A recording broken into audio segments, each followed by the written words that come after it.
military industrial complex. The potential for the disastrous rise of misplaced power exists and will persist. Whether we believe in our capacity for self-government or whether we abandon the American Revolution and confess that a little intellectual elite can plan our lives for us better than we can plan them ourselves. That the only thing we have to fear is fear itself. Fear itself. Fear itself. Fear itself. Where they will not be judged by the color of their skin, but by the content of their character. The fight with growing confidence and growing strength in the air, we shall never surrender. My prepper brothers and sisters, you've arrived at the bunker. Grab a cup of joe, a stout tea, or maybe your favorite adult beverage. This is the prepper's place for open discussion on whatever the hell we want. Brought to you whatever the hell way we want. This is the new format of Top's Bunker. So sit down, kick back, post up, relax, and welcome to the bunker. Mr. Gorbachev, tear down this wall. Military industrial complex. And we as a people will get to the promised land. We will make America strong again, proud again, safe again. We will make America great again.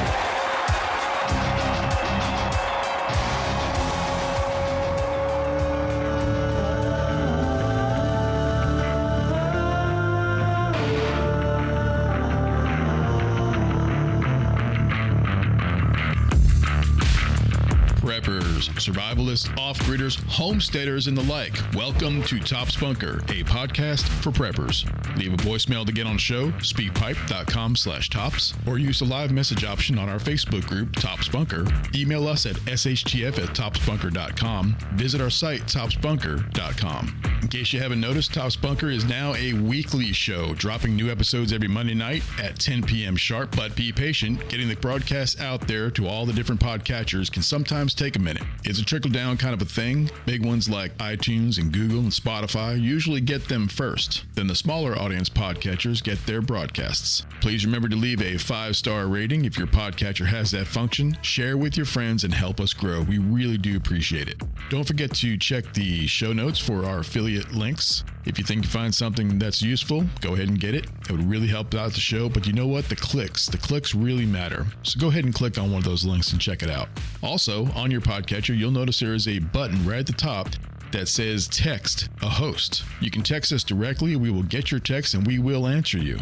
It's a great way to get in touch with any one of us. Go ahead and give it a try. I want to thank y'all for joining us tonight. We got a great show for you. Tonight we'll be talking about Home Defense Firearms with Scotty from Texas, who is a U.S. Army veteran, an NRA instructor in pistol, rifle, and shotgun, an NRA certified range safety officer. And he's been in firearm sales for almost 2 decades and is at the top of his game. Home security is very important, especially as a prepper. Maybe you can't own or purchase a firearm for whatever reason. That's okay. We'll touch on some legal, less lethal methods of protecting your kingdom. Now, the sound quality of this episode is not the greatest. We were forced to use Zoom, which, may be one of the worst ways to record a podcast. Please bear with us on this one. All right, let's go ahead and get to it.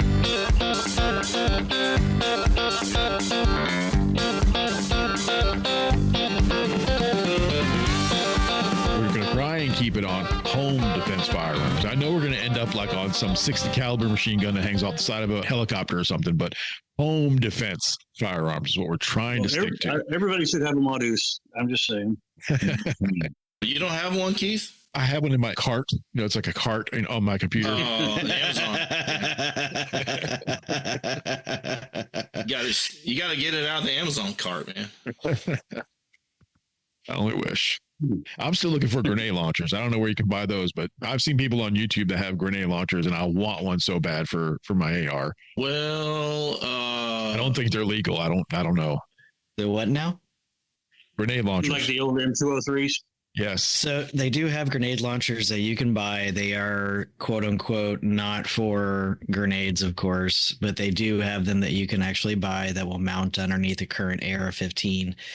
A lot of them are basically upgraded potato guns, but they do have things that they can launch out of them, like smoke and flares. Oh, I want one, man. A- That's what I'm talking about right there. A soda can. Yeah. Yeah. I know nothing about any of this while we're recording. You think the Nothing. ATF's listening to us? I'm sure they are. So, and I'm not saying I would ever do this, but can those ones that you're talking about there, can they be retrofitted to fire? Let's just say someone had their hands on an actual grenade that goes into a grenade launcher. Well, I don't know that I would recommend that. And the reason being is the overpressure from one of the, let's just say, a traditional 40 millimeter round or even a 37 millimeter round. The overpressure would probably destroy the whole thing. And You tell me it's going to blow up my hand? possibly, Possibly, yes, sir. Man, possibly. I'm thinking about home defense. That would be awesome. I think that honestly, I have this deep, dark desire to yeet someone from the top of my steps with a homemade potato gun. I mean, I'm not gonna lie. Either that or be the first kid in my neighborhood to have a CONUS kill with a crossbow. That's kind of where I'm at in life. So, yeah. Scotty, I heard that you're not working at DFW anymore. No, I'm over at a place called Roy's Pawn and Gun, and don't think of it like a pawn shop. It's just firearms, gold gun, or gold guns, jewelry, silver. That's it. Anything that pertains. I mean, there's no tools, no garden crap, no guitars. It's just guns, gold, silver, and jewelry. Probably have like 500 guns, different guns to sell there. He's outfitted himself, and he was telling me some of the firearms, and I'm sure he's going to go into it. Telling me some of the stuff last night, and I was like, "Holy shit! Everything's bigger in Texas." We got a lot.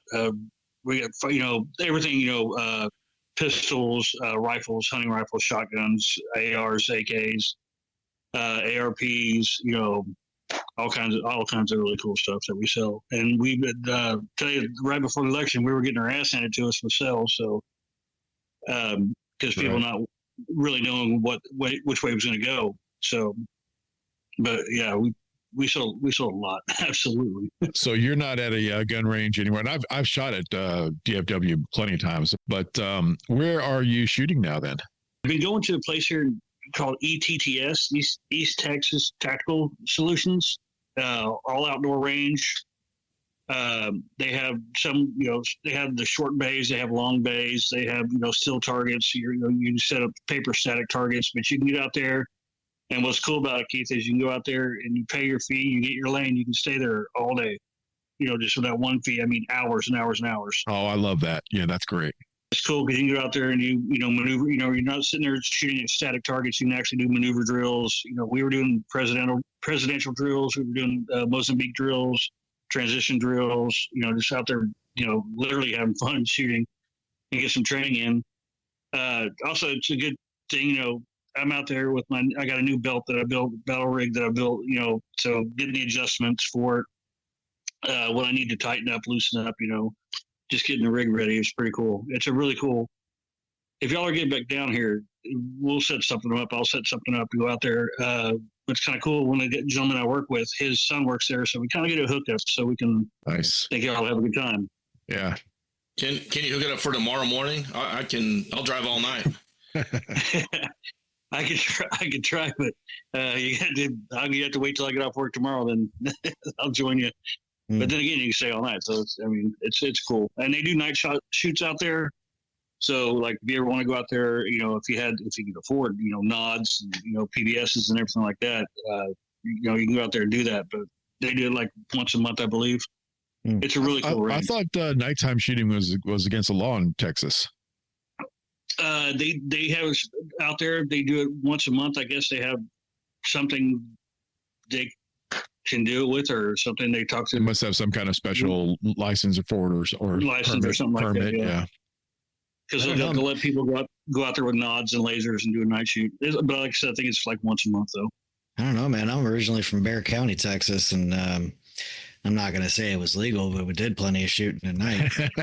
Yeah, well. Yeah, I got a buddy who lives out over in Blue Ridge, and we did a lot of night shooting out there. But I mean, that was in the sticks up there. So yeah, and buddy, don't you have land or something? Did your family have a farm or something like that? Oh yeah. The bad thing about it is the city grew up around us, so we're inside the city limits now. We've always been, but there's no shooting at all. Rhonda and I took a hike with all of our gear loaded up, and took a hike down into our property, way down there in the back, and there was some folks shooting, and I noticed that I wanted to make sure there was nobody shooting on our land, because we're out in the middle of nowhere, you can just walk right up on it. And we do have signage up and things like that, and I got a deer stand out there as well. We'll get out there, and we found that the deer stand has been being used, and in fact, somebody was putting out distance markers off of my deer stand. Exactly. So we were not happy with that. We tore all those down. I went ahead and took down the entire ladder system to the deer stand, so there's no way to get up it unless you can climb a big old giant tree. I also marked off the property lines with signage, make sure that everybody knew that, I want to make sure that I do my due diligence to make sure they know they're not walking on other people's property. While we were out there, somebody started shooting. It was in the next property or two properties over. It was pretty far, probably about 300-400 yards out. We had just sat down on a log, and we were just having a break because we've been out there for like 2-3 hours. And I heard a shot fired fairly close. I would say within about 120-200 yards, and then I hear the right over our head. So a round came flying across the head. So I had my AR with me, so I pulled out the AR and I just started firing. Not into anybody, just into the ground, like off to my area, in my land. I didn't shoot over the property lines, and that shit stopped real quick. Yeah. That gives you the pucker factor real quick. Oh yeah, it's weird when it comes across. It's like you can hear it like spin, like wobbling or something. Maybe even tumbling. That's an interesting way to describe that sound. And when you hear it in a different setting, you hear this like crack whiz sort of sound when it's going over your head. Right. So that means it's probably still running at faster than the speed of sound when it passed you. This thing obviously was already slowed down by the time it came past us, because we didn't hear the snap. Yeah, it's kind of hard to explain it until you've heard it, because you can hear a crack in the distance, and you hear this sort of like a high-pitched sort of whiz sound. If it doesn't like impact anything by the time it's actually getting close to you, but you can definitely tell when somebody's shooting at you. It's weird. When you know what it is, it's very sobering. I'll tell you. Yeah. The first time you hear it, it's like, oh, that sounds like fireworks. Yeah. And I'm not saying somebody was actually shooting at us, but they were definitely shooting in our direction. And it is illegal to shoot over property lines. You cannot send a projectile into the next property. Yeah, no. And if, like, for instance, one of the contracts that I do, I was on this particular lane where a guy owned the property basically adjacent and back. And he was known for coming out in the middle of the night, drunken hell, and mag dumping. And sometimes he would mag dump in our general direction, but like up in the air. And he was doing it on purpose because he didn't want us there. But that actually took government intervention to step in and get him to stop doing it. Hell, that's good training right there. Yeah. There's nothing quite like the look on the students' faces. And they're like, hey, man, we only have blanks. And I'm looking at these young guys, and I still have to remind myself sometimes, most of these guys have only been in the military for a year or two, sometimes more, but they're all like basically less than a year ago. Some of them were in high school. And I have to remind myself of that fact, and me and some of the other old dudes, I'm like, that dude's shooting at us again. Maybe if he hits me, I might get like some kind of bonus out of it or something. Like, it becomes background noise at one point in time. And you also have to start thinking about the fact that when it becomes background noise, what is wrong with me? Like, is there something truly wrong with me that I don't get bothered by it anymore? Well, they should give you some kind of special duty pay for being in Appalachia stand anyhow. Yeah, quite possibly. Hey, Scotty, you see how we get off in left field sometimes? I was just thinking, since Scotty does work basically at you said a shooting range, or not at a shooting range anymore, it used to be. Yes, sir. A lot of our listeners I would say a lot of them. I'm not really sure, but a lot of our listeners probably don't own guns, want to own guns, maybe can't own guns where they're at, which kind of sucks and not much we can do for you there. But I want to stress right off the bat that whoever's listening right now, if you are interested in getting a firearm for home protection or for whatever it is you're going to do, go to a gun range, and I'm sure Scotty will back me up on this. Go to a gun range and get some training. You don't even have to own a firearm. You can just go to a gun range and rent one. Most of them are like what, $5-10? At least it used to be. I mean, as long as they're using that ammo, and they got, they have qualified instructors. Plus, another good thing is when you're going there to learn, you have so many different choices of firearms to shoot from. So you don't, you just don't go in, oh, this one looks cool, and then you buy it and you realize you don't like it. They have, like we used to have it, or DFW, we had like there's probably like 30 different styles of 9mm in different sizes, different brands or makes, and models. We had basically every pistol caliber up there on the wall. So you can try a couple, to get used to it, because one of the biggest things we had a problem with is, the guys want to come in, they want to buy their wives or girlfriends, what have you, a firearm, which is great, but they want to give them the little pocket pistol or purse pistol and everything like that. And, we're trying to let them know, hey, obviously the smaller the firearm, the more recoil. So, look at like a mid-size, look at this. So, yeah, definitely get training. Because that's for everybody. Because everybody knows shooting is a perishable skill. So that's why I go practice all the time. Yeah, it's a really good point. I've got a Smith & Wesson. I think it's called an Airweight. I don't know the actual frame number. I think maybe an A or a K.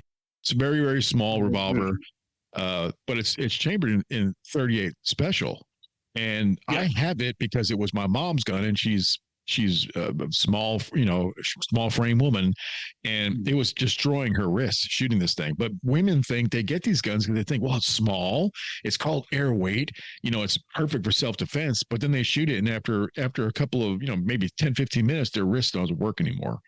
And she just couldn't shoot. So she went up to, and I say up to, she went to a bigger gun, a 9mm, and she was able to shoot it no problem. Yeah, because you're getting more of it, more of that dynamic grip on it when you're shooting and everything like that. So, revolvers are great. I have some, but something with a bigger frame, you get both hands on it, get that dynamic grip on there, and your stance, a little more to hold on to, and it's easier, to set sight on. And it's not a scary place, and that's what I wanted Scotty to kind of point out here, is that the folks at these gun ranges, they want to help you. They want to teach you, right? That's their job, is to help you, get into something comfortable. It's that you're going to be safe using and all that. Absolutely. We go out, we have our ROs, our range officers out there all the time helping people. We'd give them, they wanted a 20-minute refresher course. We do that with them. They want us to go out there with the first, mag or what have you, go out there. Absolutely. We did that all the time. The biggest thing, is, safety, obviously, it's paramount. But, we're not, there, to sell guns and make money and go. No, we want to help people. We're part of the 2A community. We want to make sure everybody's armed and safe, and doing the right thing with, the firearms. There's bad beans everywhere, but, that's hardly, happen there. So. I like the word empowerment, because I think that, especially with women who might be timid, to go shoot, if they don't have somebody, a man in their life who's teaching them or something like that, they might think it's a guy thing. But I can tell you right now, my wife, Rhonda, she never shot guns before. She wasn't allowed to in her family. The girls didn't do that. Only the boys did that. So when I started shooting with her now, she's a badass. She rips them out there. She ain't afraid of them. She's a better shooter than I am with the AR. So, you can do it. You can empower yourself to do this. Oh yeah, and we had like ladies groups come in, and we even had for a while, for many years, we had a ladies' night there that catered to the women, where it'd be free rental for them. All they had to do is pay for a target and the eye and ear pro and ammunition, and we covered everything else. And, we had rotating every 30 minutes, a 20-minute class for them. They had a lot of fun. We did a lot of sales that way. That's right. I forgot all about that. They do have ladies' nights at a lot of those clubs. Yep. Yeah. I'll give you a really quick story. When I was at DFW once, we brought a big group down there, my old prepper group, many, many years ago.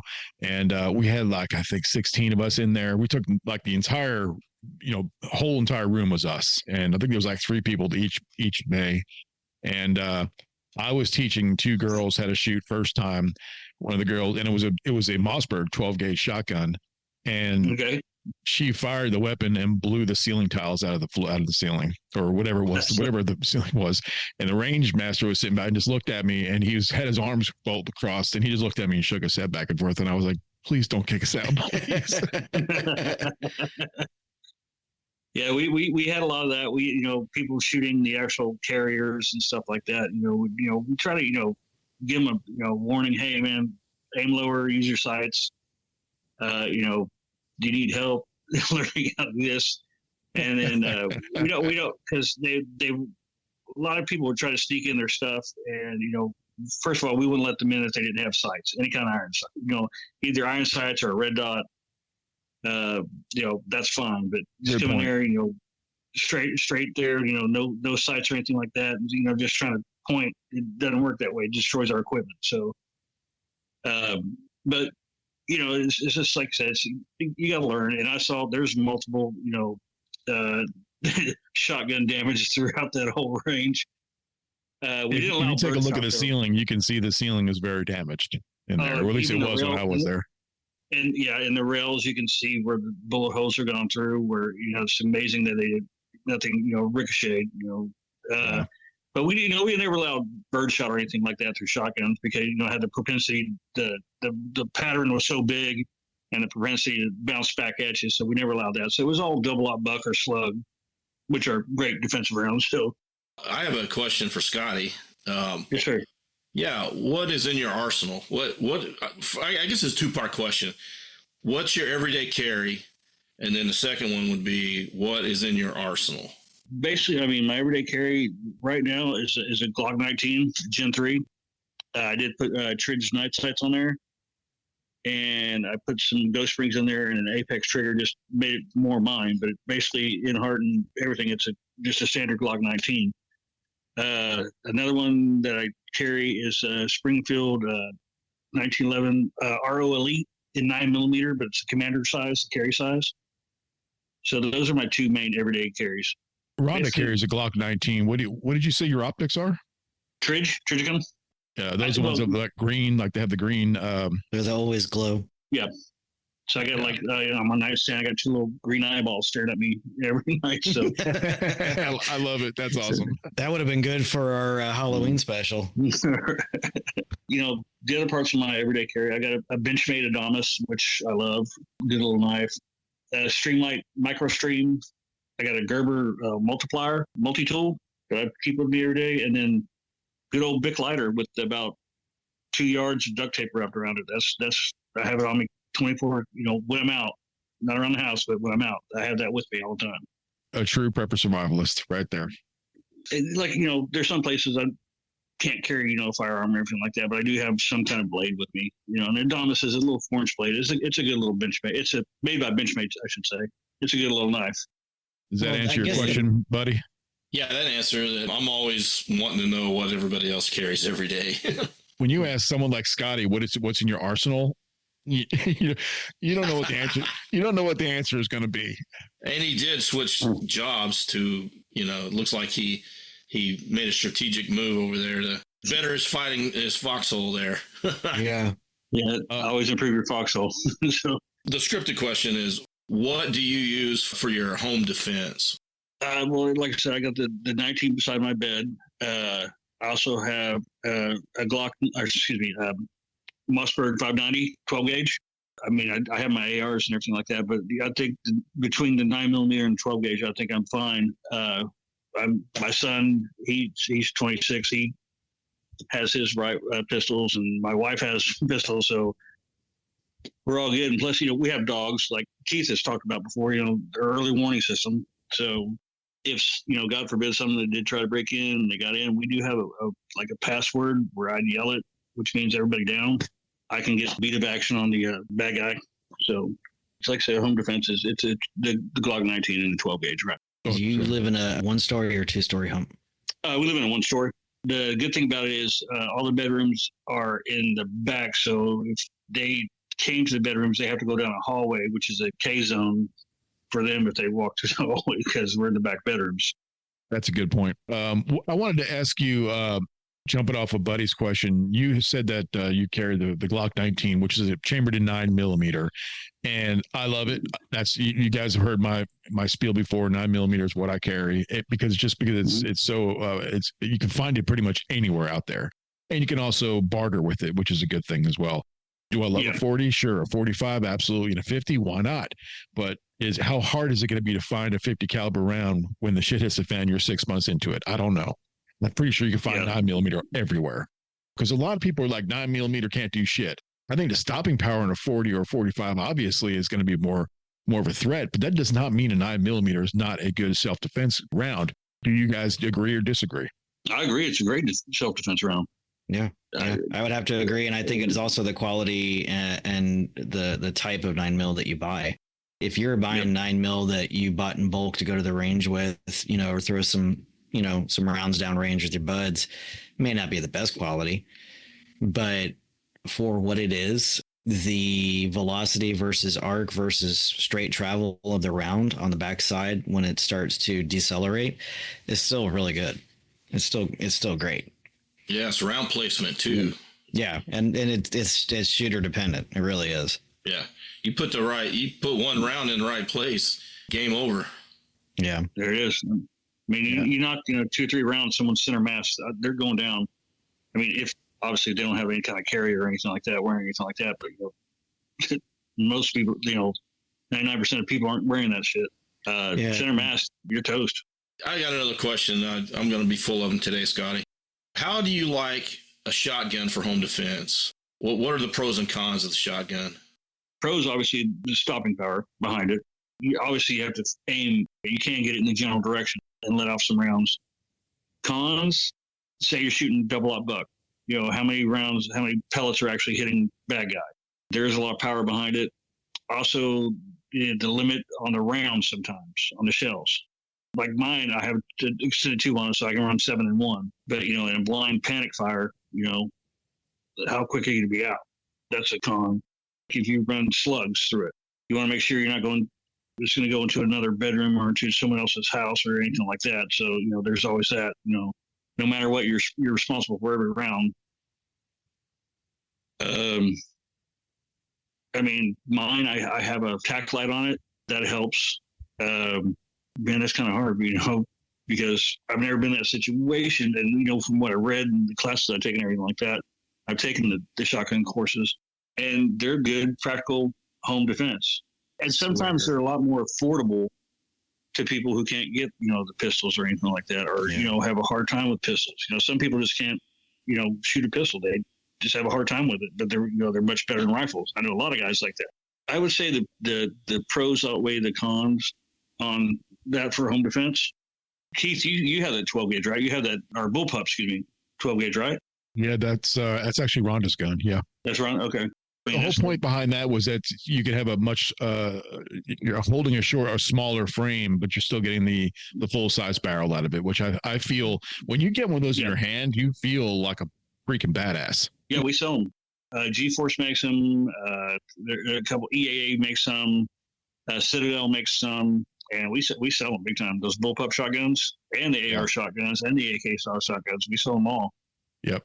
She bought they hers in white well. because she's planning on having the whole thing. She's planning on painting it herself, like a whole camo type of deal. That's what she's. Oh, very cool. On. Yeah.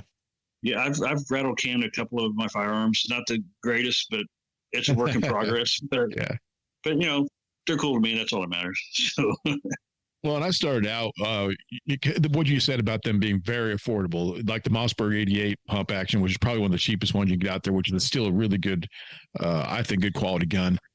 I started out with a 20 gauge because I didn't know anything really about what I was doing.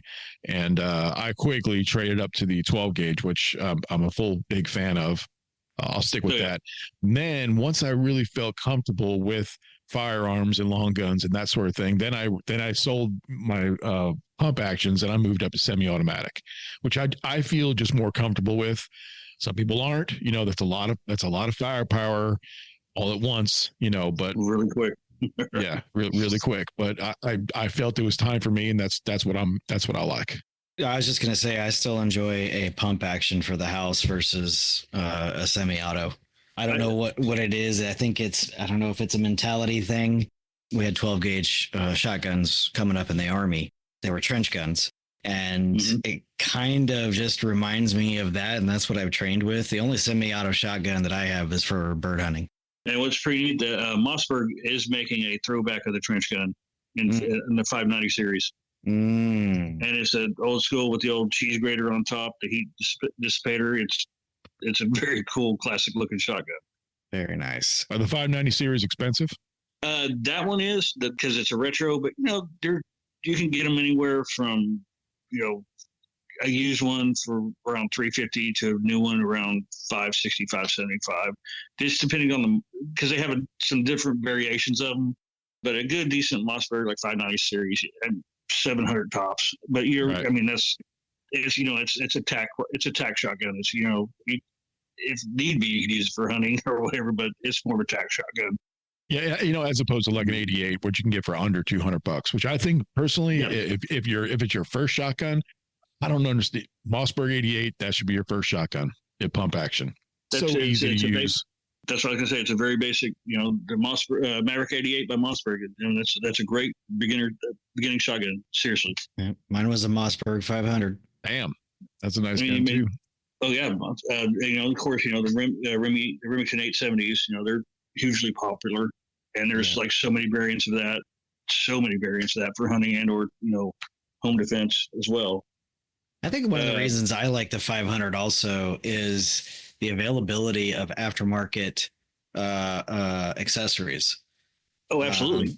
Tons of people. It's kind of like the only, this is going to be dumb, but one of the reasons that a lot of people ride Harleys and continue to ride Harleys is because Harleys have stuff. There's billions of things out there, and people have built a lifestyle around that stuff. Well, Mossberg 500, you can find accessories for that thing all day long. Really good ones too. Can you get tube extensions on those? Yeah. Yes, absolutely. I have one on mine. Nice. Like I said, some of the old the Maverick 88s, they come with 7-round tube. Right, but they come with that spacer inside there that keeps it legal for hunting. Isn't that right? Yeah. You don't have 3 rounds. Pull that sucker right out of there. It's gone. It's gone. That's extremely irritating to me when we go dove hunting too.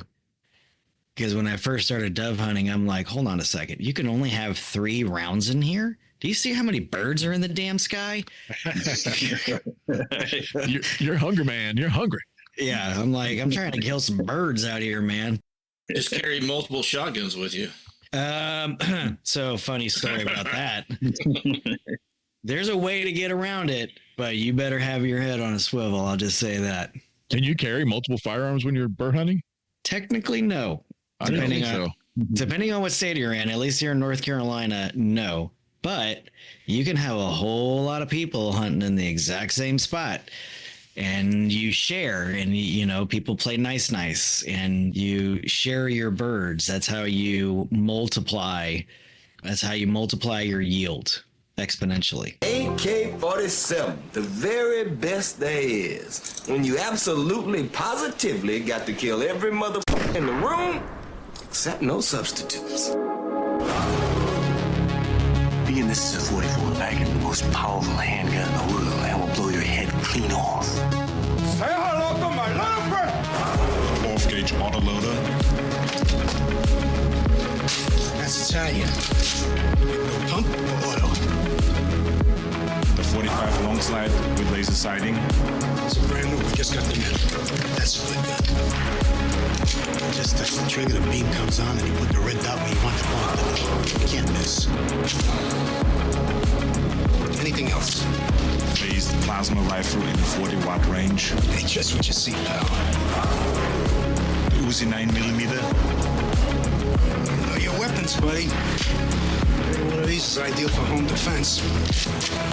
So, which will it be? All. Okay, so what do you need? Besides a miracle. Guns. Lots of guns. Guns. Lots of guns. I know what you're thinking, Buck. You're thinking, did he fire 6 shots or only 5? Guns. Lots of guns. You could ask yourself a question. Do I feel lucky? Guns. Lots of guns. Well, do you, punk? I'm your huckleberry. Guns. Lots of guns. Skin that smoke wagon and see what happens. Couldn't help but notice you're trespassing. You're ejecting a lot of shells there. You're not gonna have any left to shoot. It's like the 12th shell game. It seemed like 36 shells go through. Do you have any left in there? Take this! Is that even a real gun? There's like 0 recoil to that gun. All right. Dude, how many shells do you have in that gun? I got 57 more goddamn rounds in this 4-round magazine. Guns. Lots of guns. I'm your huckleberry. Say hello to my little friend. Guns. Lots of guns. I'm your huckleberry. Say hello to my little friend. Guns. Lots of guns. I'm your huckleberry. Say hello to my little friend. Guns. Lots of guns. I'm your huckleberry. Say hello to my little friend. This is the AK-47 assault rifle, the preferred weapon of your enemy, and it makes a distinctive sound when fired at you, so remember it. Get yourself a Glock. Lose that nickel-plated sissy pistol. So generally speaking, for home defense, a lot of our listeners, I would probably say, just because it's a microcosm of the world, I would say at least 60 to 70% of the people that listen to us are probably living in an apartment. But even if you're not, most modern apartments these days are the size of a small house anyway. So you're looking at a very small area that you're going to be defending, that you're allowed to defend.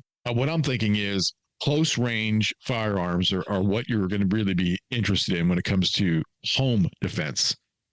Because most of the time, any kind of a danger that's coming at you is going to be within 10 yards tops, I would say, probably, right? I mean, 25 feet, maybe at the tops if you get a long hallway. It's like when you do you're taking your license carry class, and the reason they have you shoot at those distances is that's a common occurrence of attacks. So you're shooting at 3 yards, 7 yards, 15 yards. That's why they have that. You do that on LTC on your shooting qualifications. Right. I've taken first-time shooters, and they all want to shoot at like 25, 30, 50 yards out. I'm like, well, if an assailant is coming at you and they're 50 yards out, run. You don't need to shoot them. You're not in danger yet. Yeah. Yeah. So here's my thing with like the shotgun and the pistol in home. On my side, I have a shotgun and a pistol. On my wife's side, she has a pistol. She's got tiny little midget hands. She's got a Glock, and I keep a 45 on my side of the bed and a 12 gauge shotgun. But my thing is our bedrooms are upstairs. And I've thought about this scenario. What if somebody busted up into our house, the dog's alert, shit has hit the fan, and I'm like, this is happening. And then I thought about it one day, and I thought, if I staged myself at the top of my steps and waited for these cats to come in, then would it be a lawyer trying to say that I anticipated them coming in and baited them, or something silly along those lines where I would have to defend myself in a court of law to justify shooting potentially someone or someones that broke into my home? I do have to think about those things, because we don't have any bedrooms downstairs. They're all upstairs. But you do have castle doctrine in your state, right? We have castle and stand your ground, but this is North Carolina, and we just went from one terrible governor and we're about to have another terrible governor, and it's developing into a state where, we have open carry. I open carry when I ride my motorcycle just because of the logistics of it. We also have concealed carry, but I really do have to, sometimes I play those things out in my mind. If I did have to do something, could someone come in and say, well, you were waiting for him? I don't know. I have to think about those things sometimes. That's an interesting thought that you're taking. It almost sounds to me more like a morality type of a thought process than really a legal one. But I'm not. I mean, I'm not a lawyer. I would have no morals whatsoever on anybody who busted up into my house, but more like, could I defend myself in a court of law kind of thing? That's more of like my thought process on that. Right. Well, hell yeah, I've anticipated it because I trained for it. You know what I mean? Yeah. I trained for it. I anticipated it. I thought it through. Somebody comes in my house, they're dead. I mean, that's all there is to it. But to Jeremy's point is though, like, let's say you're you walking down the street and somebody attacks you and you fight them off with your fists. If you were a professional boxer, you could be held responsible for the damage to that person. Yeah. It's almost the same thing. You're trained as a shooter, and you're gonna put multiple mucho damage on somebody, more than I would, let's say, or somebody else. And so could you be held responsible for that? I don't know. I would have to research this, and I would have to do the research into it. But I want to say within a sum of years, there was a service member who shot and killed a burglar who broke into his house, and of course the when it went to court, they started bringing up, of course, they went the race route, and then it turned into that they were trying to say that his military training led to him being able, or him using lethal force in his mind because he couldn't separate himself from the battlefield. And I remember it made me, there was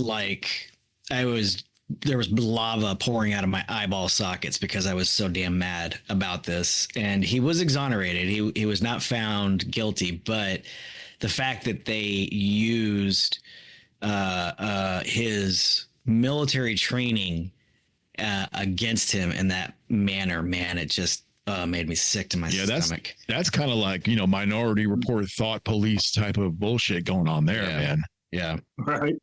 Well, Scotty, with your, you teach conceal and carry and stuff in Texas. What are the Texas laws about, like the castle doctrine and things like that? What do you teach in your classes?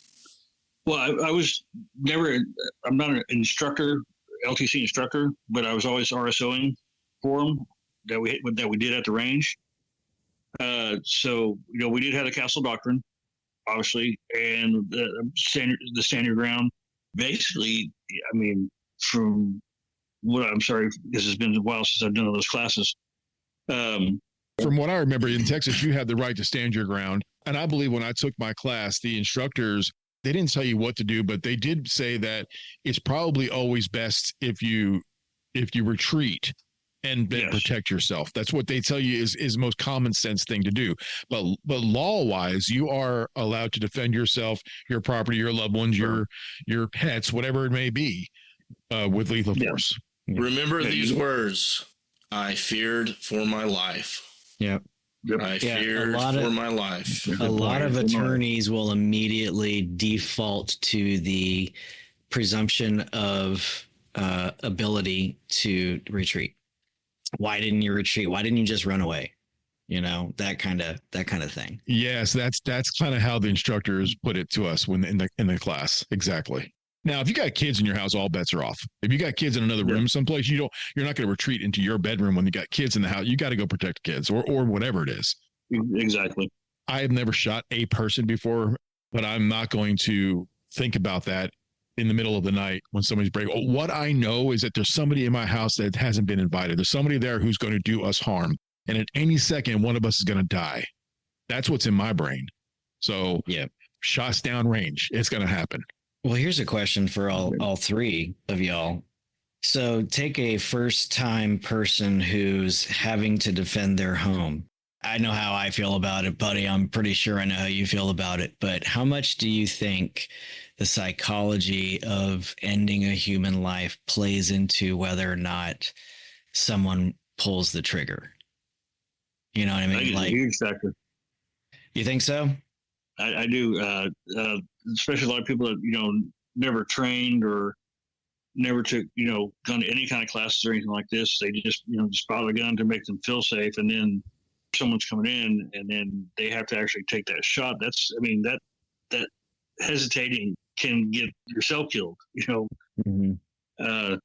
I think it's a major factor because a lot of people can't do it. You can talk about it all you want, but until you actually have to do it. Yeah. And I hear it all the time when, especially people, buying guns.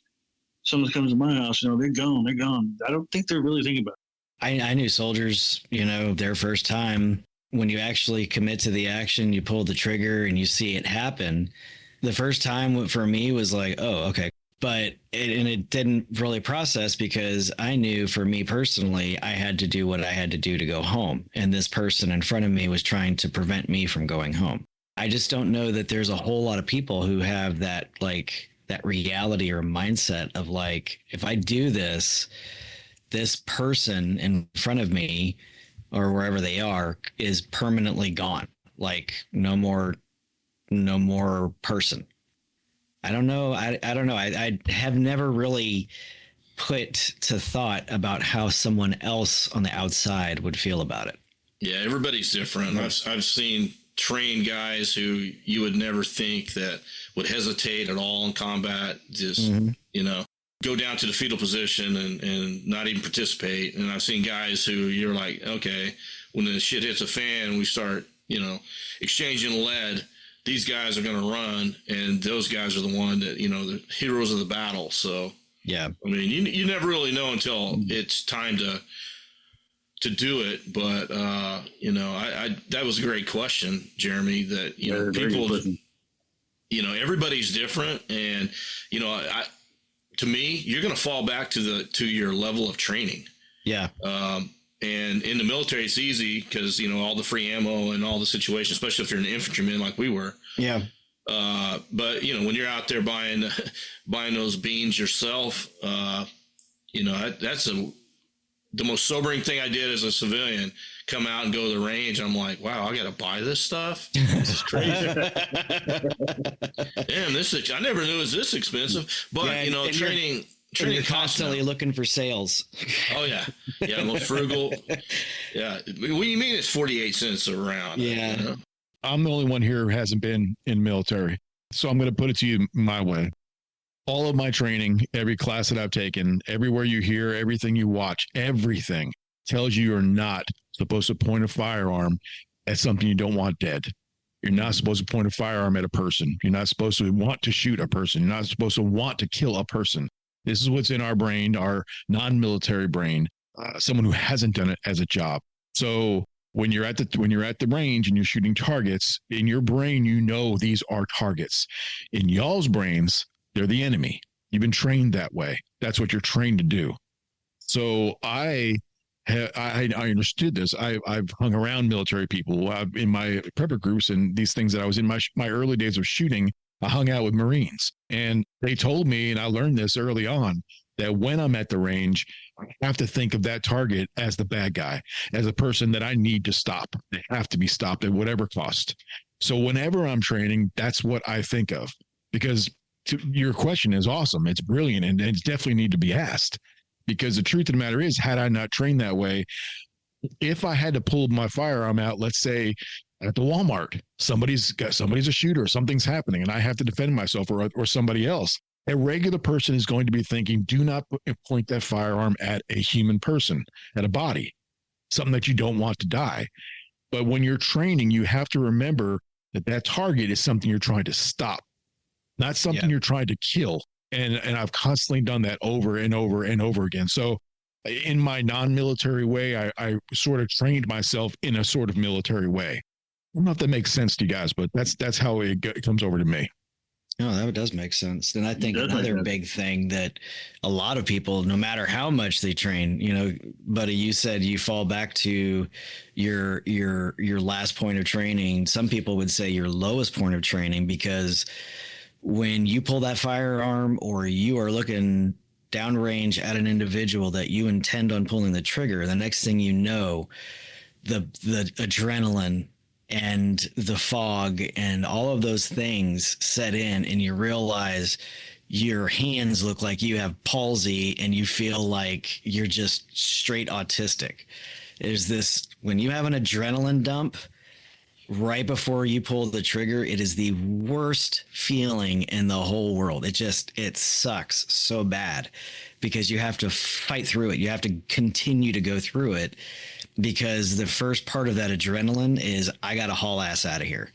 That's the first part of it, but you have to continue through that adrenal dump and get through it. And it's a microsecond. It's like pull, look, and then the world around you slows down. It goes into this really weird, like, wow, wow, wow, wow. Tunnel vision. Yeah, it is. It's so crazy, but you realize all of a sudden that it was a microsecond but it felt like 2 years. And when you start trying to pull that trigger, it feels like it's the heaviest thing that has ever existed, especially with a pistol. Oh man, so weird to describe. In a home defense scenario, where are you going to run to? Basically, you're in your own home. You're in a safe place. You're in that place that is a safe spot for you, or at least it has been. And now all of a sudden, your safety is being challenged, and your life's being challenged in some aspects. So, buddy, you say it all the time, man. It's all about training. And I'll say it every episode, man. Go get some training, because you fall back to your lowest level of training. I used to wrestle, and I was on the international level of wrestling back in high school and junior high and stuff, and people, I'd come off the mat and somebody go, "Oh, what was that move you used?" And I have no idea. I don't even remember the match because I'm out there in tunnel vision. You're in the moment. You're fight or flight. You're out there just mixing it up, and you just really don't know. I mean, you can't remember it because it's all muscle memory, and that's muscle memory is where it's at these days. Get that training, get those reps in, to where if it comes down to it, you just you fall back to that level, of training to where you're at. So, and I'll keep saying it. Training, I don't know. I'm 100%, sold on training. Mm-hmm. Just keep getting it. I agree with that. I wholeheartedly agree with training all the time. Yep. It was great when I worked at the range because I could do it free all the time before or after work, everything like now. But now with my new job, getting the range, not as easy, but I try to get out there anytime, or I'll do like home exercises. I got, the blue plastic training guns. I'll do with that. I want to get a Mantis system, which is like the laser point and shoot. I don't know if y'all seen those. I would like to hear somebody firsthand tell me about that. I've had one. The Mantis X. I hear really great things about them on the radio all the time, but and they say the military uses them. I'm going to be honest. I was in the military for a long time. I've never, ever used one. I mean, the only thing that I can think of that it would be similar is we have a system. It's a virtual system, and it's like a big, giant screen. That's the only thing I could think to compare it to. Well, those virtual systems that we use in the military are now out there on the civilian market. Yeah. I'm actually looking into some for my training company. Me and Jay have a company and we do some training. We're looking into them. They're very pricey, but yes. Well, the new rifles that they use, the new M4s that they have for those systems, they're not quite the same in felt recoil, but the air pressure behind them has been improved. As the M4 has changed and all those different things, the felt recoil and the trigger pull have all improved vastly. We had some stuff in third group before I retired that was, I have a problem with VR stuff in general because I kept it from the Army, but I do have a form of epilepsy. And long story, that'll be on the off-screen one. But I realized as I'm training with this thing, I'm holding the M4, and as you're going along, you're maneuvering the VR character with the weapon. And I couldn't do it personally, and I warned them. I'm like, hey, I feel sick, and I vomited all over their system, all over the screen. There was just puke everywhere. Damn. Yeah, it was gross, and they got super upset with me. And I told them, I was like, hey, I warned you, I feel sick. And I say all that to ask this question, since we were just talking about M4s. What is y'all's opinion on the AR platform or something similar for home defense? Because me personally, unless I saw someone from a distance coming towards my home, I wouldn't want to actually use one in my home.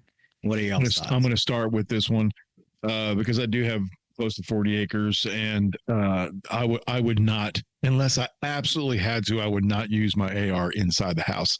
Not because of it's only Rhonda and I and a few dogs and some animals outside. I'm not really worried about or firing outside, hitting something else. It's just that it's a big gun, man. It's a really big gun, and I feel much more comfortable with a shotgun or even a handgun inside the house. That's just how I feel. I feel more accurate, if that makes sense. I get where you're coming from on that, and I think the only way. And so I have an AR-15, and I have it modeled exactly like I did my M4 in the military. I shoot 5.56 green tip as a self-defense if like I had to fight off the hordes.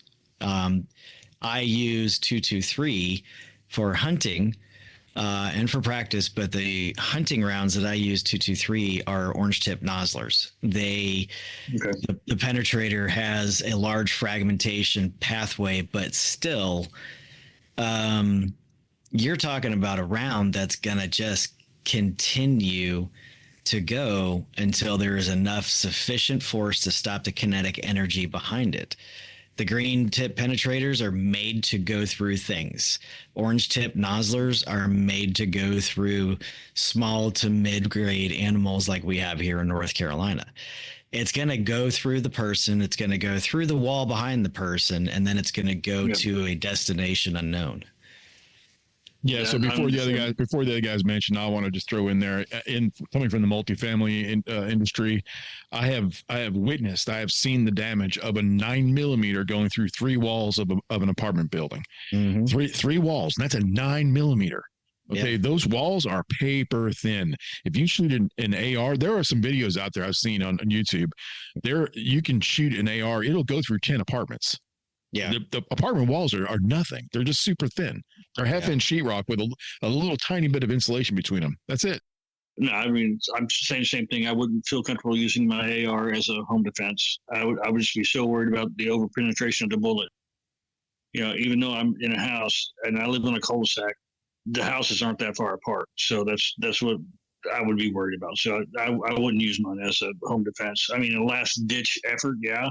What I have right now would be the pistol or shotgun. And you know, there's another aspect, and I just thought about this thing right now, regardless of what kind of firearm you're using, unless you are cognizant enough after grabbing your firearm to defend yourself, if you're not wearing hearing protection, this is one thing that the TVs, shows, and the movies never get right. I don't give a damn what you're shooting. Unless it's suppressed, and sometimes that's not even enough. Unless it's suppressed, that sucker's loud AF. And you're going to have to deal with overpressure, especially if you're shooting down a hallway. You're going to have to deal with overpressure, ringing, like you're going to damn near blow your eardrums depending on the type of firearm you're using. If you use an AR-15 inside of your house, forget about it. You're not hearing correctly for a week and a half. I agree. I totally agree on that. Yeah. I mean, I've gone to the range back in the, when I was in the military, and I forgot my earplugs and used cigarette butts to stop up my ears. But I've gone to the range before and not had any at all. You're talking a week before it's even settled back down. And that's why I have hearing aids now. Yeah. You know, I talked to my buddy who was in the Marines and has been in multiple firefights. And he's kind of messed up a little bit, but I asked him once, I'm like, so you guys use ear protection, right? He goes, no. I'm like, what? He's like, no. He's like, firefight sucks, man. He's like, it's the worst thing you could ever possibly imagine. It's so loud and disorientating. He said, it's the worst thing you can ever do. You don't want to be in a firefight. Mm-mm. I didn't realize that. I thought that all military people wore ear protection, but I fired my 9mm once without hearing protection out in the woods just because I wanted to really hear what it was like. Oh my God, dude! I can't even tell you. It is unbelievably loud. After the first couple rounds, you don't notice it because all you hear is ringing, or that it's ringing, or it's almost it's like a thumping. Yeah, like that there's supposed to be sound, but it's almost like you're trying to pop your ears, but you can't. That's what it feels like. But in the military, you guys are wearing ear protection when you're training, though, right? Yeah, and hearing protection now, and the push for hearing protection now versus early to mid 90s up until even mid 2000s, even late 2000s, is very, very different. Very, very different. They just came out with this the other day. The number one VA claim is hearing loss. What'd you say, Jeremy? What was exactly. Exactly. I mean, nowadays you've got, the muffs that go over your ears. They're amplified. They turn off in a microsecond, and they have communication and all these different things. But in the old days, those were reserved for like SF dudes and special units. Now, pretty much everybody has them. And if you don't have them assigned, you can buy them for very inexpensive. Like the Walker Ear Pros. Yep. Those are wonderful. And they even have ones that are in ear now. But back in the old days, honestly, it wasn't pushed that hard. They told you, hey, put in your earplugs. Yeah. Okay, cool. But you knew that at some point in time, it's going to be ineffective. And if you're trying to communicate while shooting and moving, and you've got, your actual traditional earplugs in, you can't hear nothing. It doesn't work. No, those old plastic plunger plugs that we had. Yeah. So that's crazy, man. That's something you never ever think about that when you're watching TV movies. It almost gets to the point now where because I'm a big movie guy and TV guy, I'm watching stuff now and I'm seeing these firefights of people shooting handguns at each other and stuff, and they're like talking to each other and whispering while they're shooting, and I'm like, what are they? He's coming down the hall. Pow, pow, pow, pow, pow. He's coming pat you behind your back. Yeah, like, no. What do you say? I can't hear you, man. What do you say? I got ringing in my ears, not because I was in the military or shot lots of firearms without ear protection, but because I was a metalhead when I was growing up. Mm-hmm. And I've been to a lot of concerts where those DBs were above 120, and just you come out of a concert and you can't hear for 3 weeks. Man, 1990. What was this? Was this before or after I went to Saudi? I'd say it was probably like 96, 97. I saw Metallica in Nashville. Man, I went back to work the next day, and my whole head felt like I had been in a fist fight for hours. One of the loudest bands out there, Metallica. Motorhead was the loudest, and they actually had some lawsuits on them, but I digress. Mm-hmm. So listen, guys, we talked about handguns. You know me, I'm a Glock guy. I like 9mm because of what it is. But any kind of a handgun, 9mm, 40, 45 it would be perfectly fine for. Would be great for home defense. We talked about shotguns. You guys like the pump action, which I do like. It's a fun gun. 12 gauge. Obviously, it's a great caliber to run in. Or it's not even a caliber, is it? It's a gauge, isn't it? 12 gauge. Mm-hmm. It's a gauge. Yeah, gauge. Yeah. So what else could be out there for home protection in the firearms? And we can even, really quickly, if you want, throw into something if people are in areas where they can't get firearms, or they themselves can't get a firearm, what they might be able to use for home defense. Well, let me ask you this, Scotty, do you know if you can't, if you're a type of person who is not allowed to get a firearm, or maybe you live in an area where you can't own firearms, can you get like tasers? Is that considered a firearm?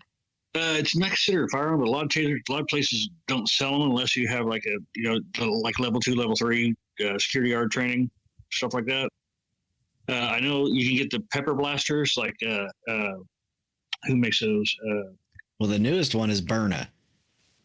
Burnham makes Burnham makes a lot of the kinetic less than lethal rounds, the 12 gauge. Yeah. S&B or Sailor and Bilo, however they pronounce that, they make a non-lethal in the 12 gauge as well. But people who can't get it, there's always mace or pepper spray or pepper blaster or bear spray, even a can of wasp spray. There's all kinds of stuff you can use if you're not, like I said, you can't have a firearm or you're not allowed to get one. Well, I think that's pretty much all we can say. Is there any of you guys think of any other firearms that might make for good home defense?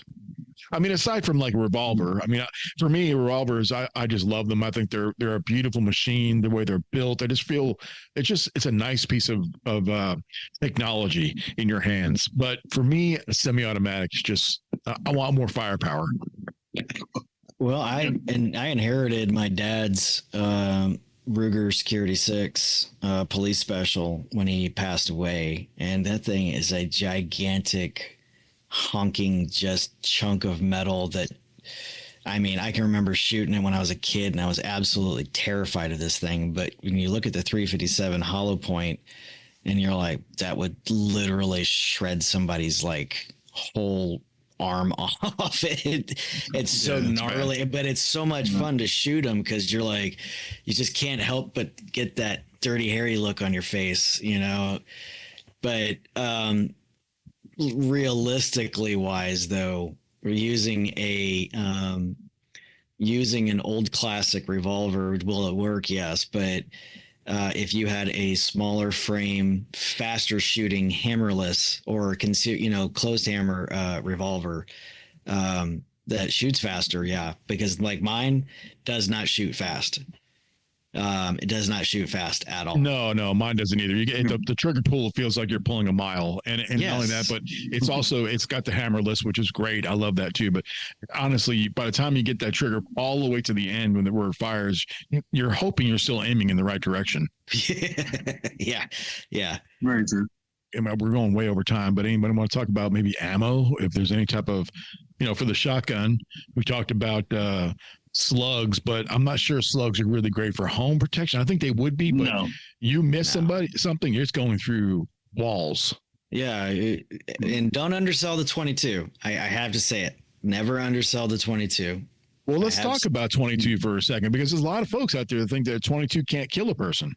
I have dead wrong. One of my concealed carries is a 22 pistol, and I keep like 3 or 4 magazines on me because they're extremely easy to carry. I carry 22 long rifle hollow points, and I'm going to tell you right now, it's all about shot placement and sheer volume.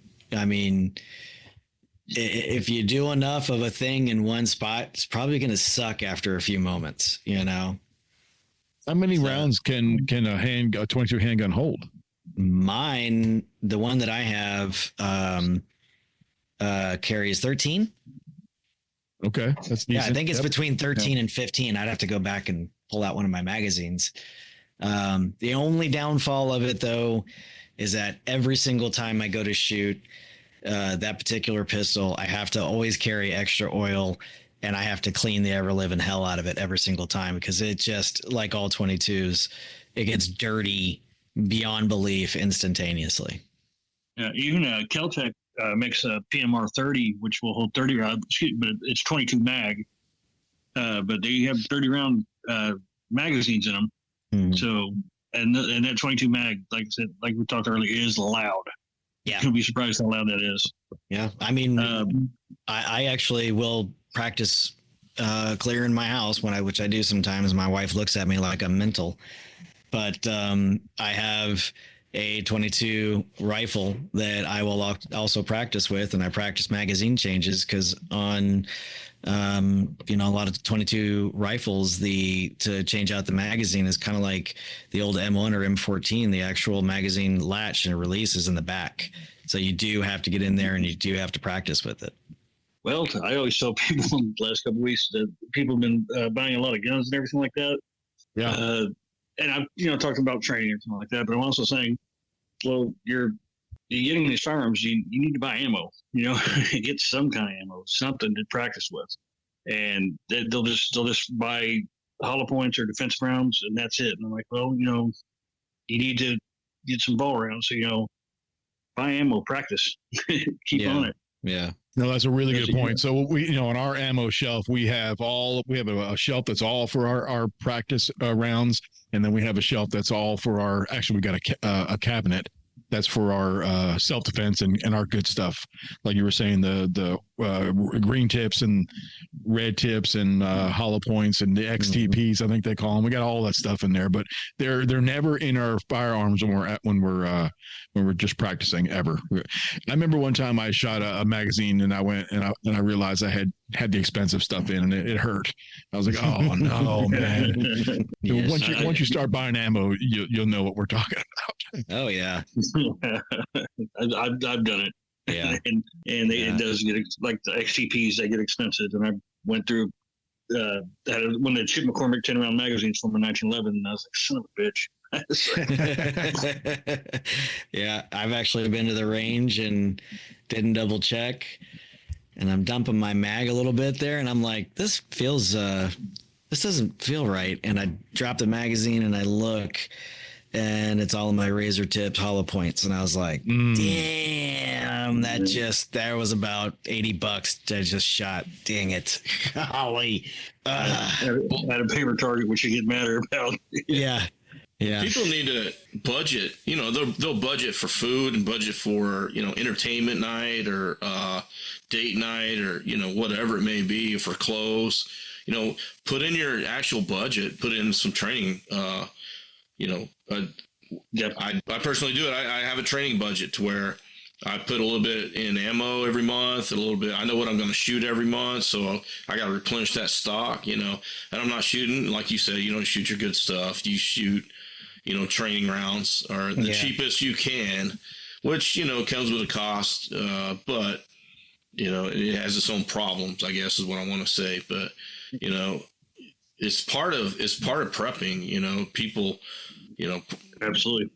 You're prepping, you can't, I got a gun and this is, the one that stays in the glass case and my ammo's over here, because I have to keep it safely away. You have to keep, the first thing is safety, of course, but, at the end of the day, home defense is home defense, who's going to walk away from that little battle? Is it going to be you or them? So something to think about.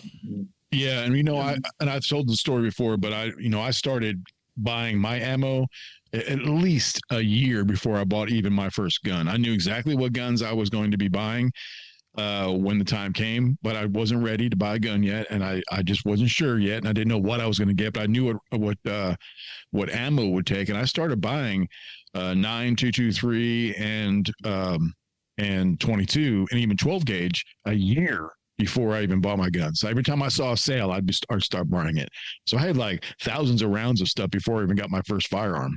So that's actually a great idea. Well, and also in my brain, I was a prepper. So in my brain, I was also thinking barter. This is a tangible barter item. That's a great point. It's a very good bartering tool. Yeah, and if you read the book 1 second after, one of the barter, items that, in that series that became a hot commodity was 22. They were using it as currency. How many 22 rounds will you give me for this? Or, yeah, I need to get this done. How many 22 rounds would you trade for this? You can feed yourself with a 22, and like you guys said earlier, you can also protect yourself with a 22. Yeah.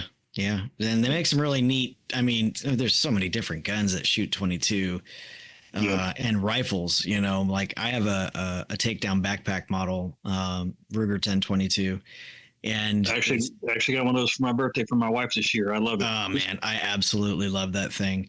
It's slightly shorter than an AR-15. And I was just messing around with it in the house one day. I was getting ready to go to the range, and I was like, you know what? I wonder what it would be like to go ahead and just clear a room with this thing. Started flowing down the hallway, pieing corners, dominating room, and I started going through the whole thing, and I was like, man, this thing really is nice for doing some room clearing. That's awesome. Yeah. All right, guys. Scotty, I want to thank you so much for joining us tonight. You're always welcome on the show, man. I appreciate it. Wish we had more time, but you know how these things go. Well, I appreciate you guys inviting me and having me. I really appreciate that very much. Absolutely. My prepper brothers and sisters, don't forget to pay attention to your home security the same way you would your preps. We need to think of our home security as a prep. If you're up to it and feeling confident, maybe it's time you thought about arming yourself with firearms. There's a whole world of folks out there that are willing and able to help you through the process. Empower yourself with the tools and training that come with being a shooter, and feel the weight of fear lift from your shoulders. Stay prepped, stay happy. Thanks for listening, and good night.